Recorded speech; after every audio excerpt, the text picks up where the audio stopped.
I'm Matt. Everyone knows me as Mad Matt. And this is my 1981 Datsun 280ZX, aka Bushido.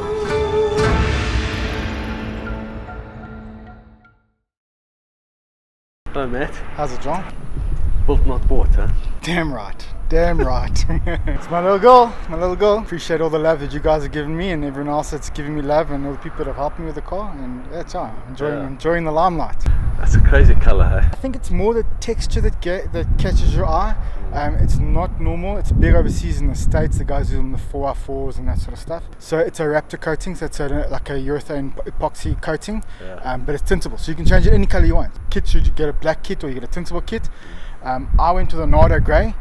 But it's more, this Nardo grey is very much a black and white mixed Nardo. So it hasn't got any of those underlying hues of the orange or the yellow. So I just wanted a flat Nardo colour. The nice thing about it is from a distance it gives you that satin type look to it. But then if you get up close to it, then you see it's got a texture to it. What about the headlights? So the headlights are Golf 1 crosshair headlight buckets. I imported projector headlights from overseas in the States with the Angel Eyes. And I had to basically cut the bucket open, extend it by 70 mils in order to fit the retrofit of the projector headlights, and then seal it all up and then resprayed them so the faces are sprayed the same color as the wheels and the engine bay as well, just to help tie in the color with little hidden accents and stuff as well. So this is the original fender.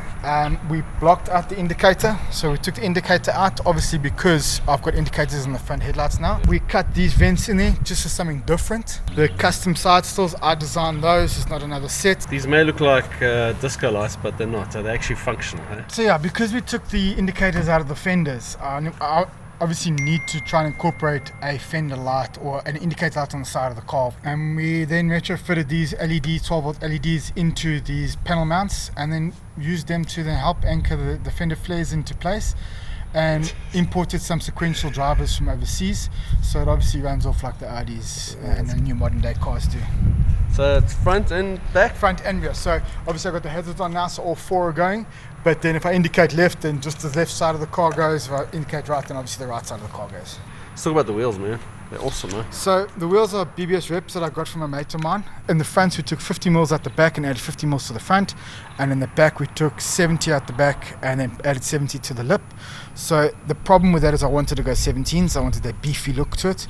And they're 4114s. So to find that sort of tire or that rim is very, very hard to find. 15s, not a problem. But to go into 17s, especially with a dish like this and the offset that I wanted, it was very difficult. So I'm still running a 25mm spacer in the back, just to help push the back tires out. I'm probably going to tuck those a little bit more, but that'll be playing around as I go along. The colour? The colour is a custom bronze colour, so that's a bronze colour that features throughout the car in the engine bay and all the little accents that are on the car. So it's a custom bronze copper colour that I created, and then the lips are Raptor coated, and as you can see there's a tintable Nardo grey Raptor, black Nardo Raptor, and then here's a hyper silver Nardo Raptor. So I've just added a hyper silver paint mix into the Raptor, which then gives me this effect. What about the wing? So the wing is off a 240ZX. Now the problem with this wing was that this was the original level of the wing, but the ZX is a lot wider than the 240.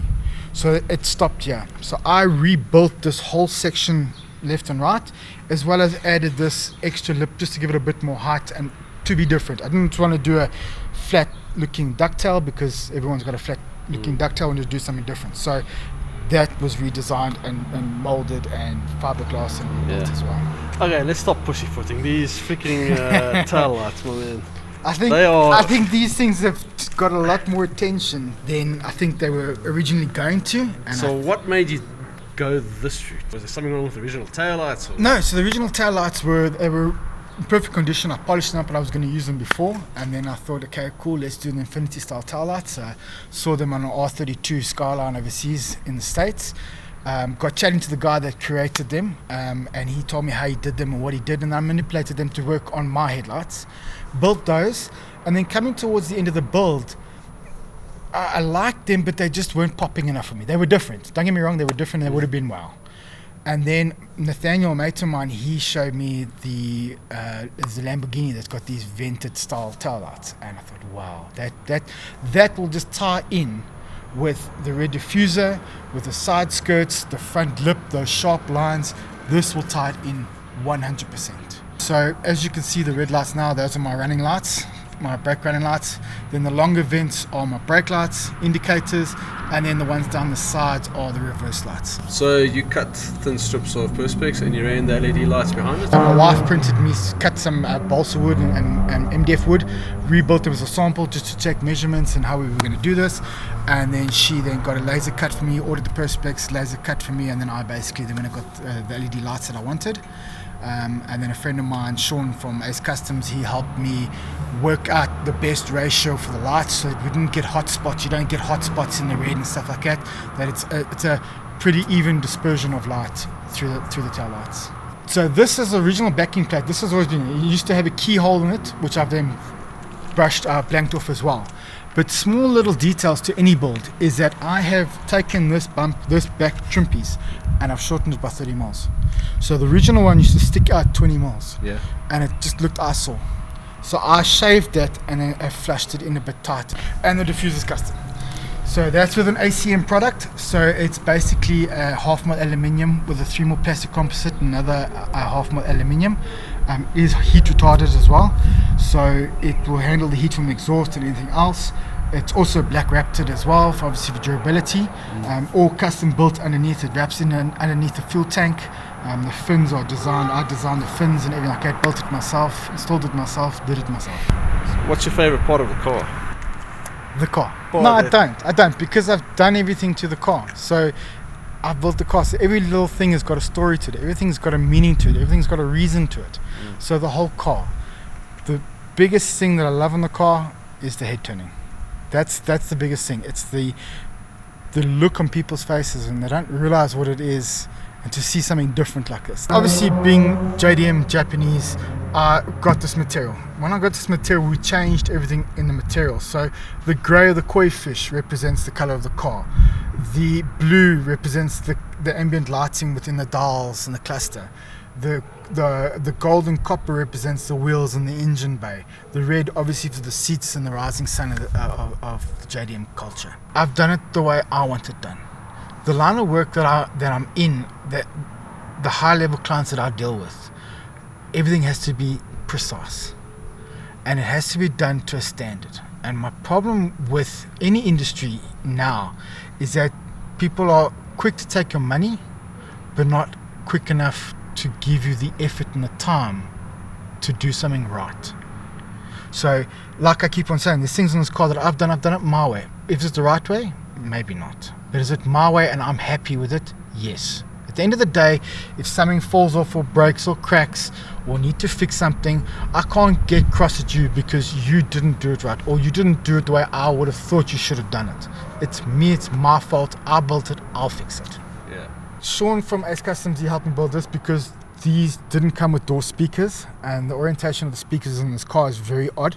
So Sean helped me design these pods for the speakers, so they're from a BMW 4 Series. The tweeters are Rockfords.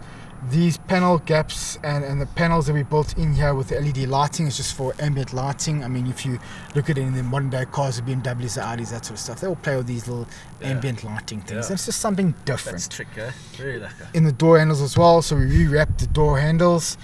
Also did the perspex behind there. So there's lighting there. So there's lighting in the back here as well. Obviously you can see it much better at night. And then just a bezel just to hold the panel in place just so that it didn't flap around or anything like that. So yeah, so 2 sets of bucket seats. I bought them from AutoStyle. So the dash is not new. That has been all recovered. On the far left side there used to be a speaker in the far left. As you can see, the right speaker was in the center. So there was cracks in here. I repaired them with fiberglass, with foam, all that sort of stuff, and then wrapped the dash as well. So the roof was my mate Brannigan's doing from Mad Apparel. I did a rising sun type thing before, and then he said, no Matt, let's do something stupid and let's do something different. So he then came up with the whole thing, and he was part of the naming of the car Bushido. So he then decided to do the Bushido warrior mask with the word Bushido in the middle and the Z Bushido Z with the rising sun. and he printed it, and then we fitted it into the car. So the cup holder is 3D printed because obviously there's no cup holders in here. So there's supposed to be a foam padding that sits over here, but I don't need it because I've got the cup holders in here now. So this is full acoustic treated carpet. So it's cinema spec, cinema style carpet. So very plush. Lush or plush? Plush, however you want it. That's crazy, man. That's awesome.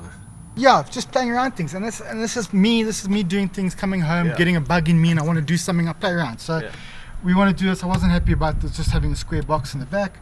So I'm going to angle the plates off there. We'll drop it down. We might leave it open that side to add some ambient lighting to light up the air ride suspension bottle as well, just to do something different. Yeah, what's up with the air? What's all those squiggles and stuff? So all the squiggles are basically signatures and people that have helped me through the car. So everyone that's been a part of this car, from my mates to my wife to friends who have honestly contributed to the car, grabbed a spanner, helped me tune, helped me design something, helped me build something. They're a part of this car for me. They're a part of the journey for me, and I felt that to pay homage to them as well, that was something that I could do. So the sounds is a 10-inch, JBL? So JBL 10-inch, running a JBL amplifier in the back, a monoblock in the back, underneath the air ride as well. Yeah. Then I've got a 4-channel running the front splits in the front. Cool. And there's the heart. So this car was bought as a non-runner. We then stripped the motor out, went through that, rebuilt the motor. It's got new rings on it. We've done a mild street performance cam, but other than that, stock internal, stock everything crank, everything is stock on the motor. So we're doing a T324 turbo there. So from factory it's about 105 kilowatts on the motor, so we reckon let's call it 80-85 kilowatts on the wheels. And I think Newton meters was just shy of 200 Newton meters, if I'm not mistaken. So currently now we're running at 0.5 bar boost. We're gonna go up to 0.7, but 0.5 bar on the dyno at 5,000 RPM. Sitting at 130 kilowatts to the wheels at 320 Newton meters of torque. I wanted it for the turbo and the noises you get with turbos. But yes, going on the highway, put your foot down and go. Did you spray this? So I sprayed this. So everything on this car that's been sprayed, touched, painted, whatever, I've done myself. Other thing is we've custom built a fuel rail.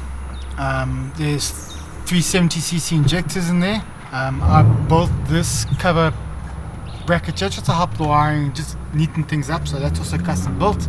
We've custom 3D printed, and there's a support plate underneath here to hold the coils. What else is 3D printed? On the front of the car, so the vents are 3D printed. Bracket arms for these are 3D printed. 370Z style badge is 3D printed. One of my mates, Jared, he designed the N1 style Nismo ducts. So those are one of a kind. So how many liters of Raptor lining did you use? I think if I worked out correctly, I used 6 liters of Raptor lining. I probably used more. In fact, I used more than I needed to use. Obviously, never working with stuff before in my life, I probably overdid it to make sure I get the blending right and all this sort of stuff. If you had a professional do it, they probably used maybe 3-4 liters of Raptor in total to spray the car.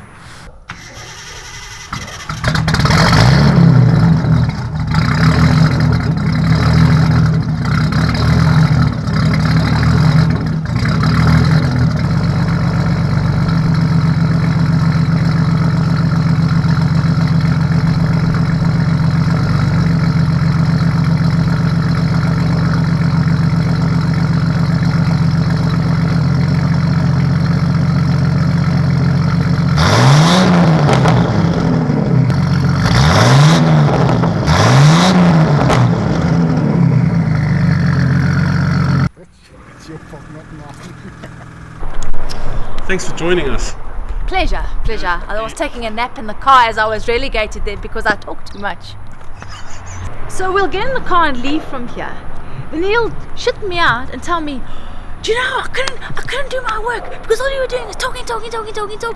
So this was on our cover for this month. Yes, it was. What did you think of it? Go shit. Of words. You are one of the most passionate people I've met.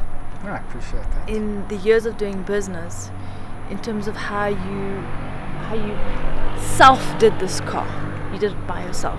You don't get that anymore in this day and age. You don't just pop up at somebody's house and, hey, I built this car by myself or whatever.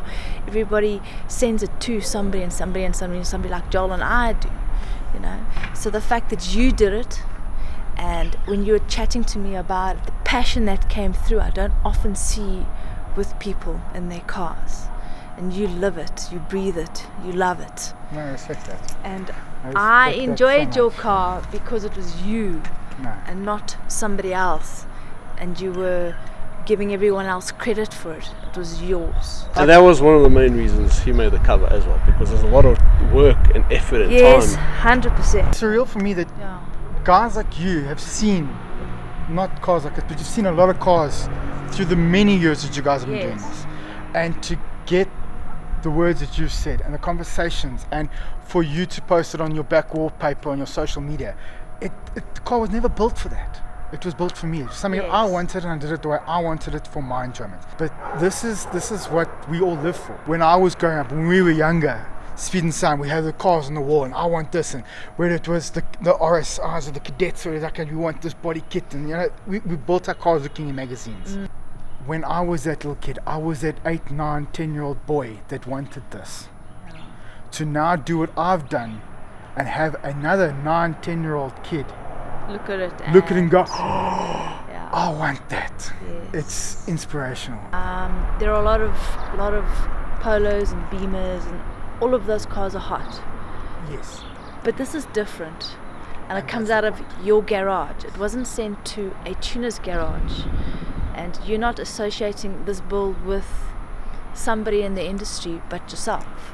And you don't get that anymore. Absolutely, you don't get it anymore. And that's what I feel that this generation that we touched on is losing, is doing things with their own hands instead of just typing out your ATM number and shipping your car off for somebody to do.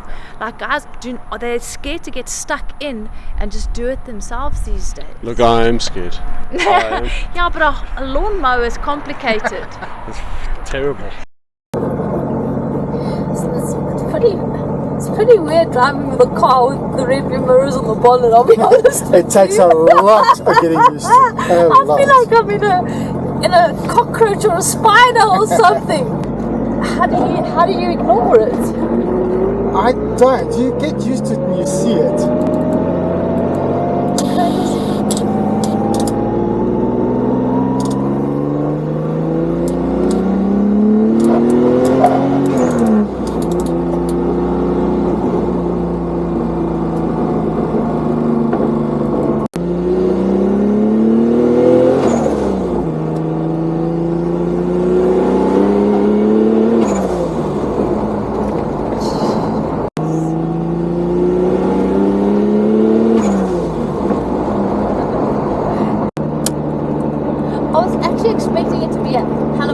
Bumpier than what it is now. Do you know that? Is it? I was expecting the worst case scenario with the wheels at the back like that. No, it can be. It can be. I mean, this is about, the air is probably about 70% stiffness. Okay.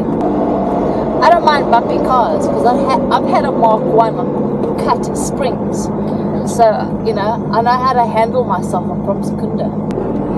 But now when you first did this to your car, weren't you scared that the wheels were going to fall off? Yeah, so.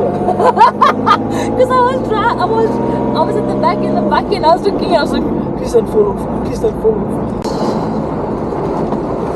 So, yeah, she's not Skyline, she's not Supra, but she'll get up and go. No, It's fun. man.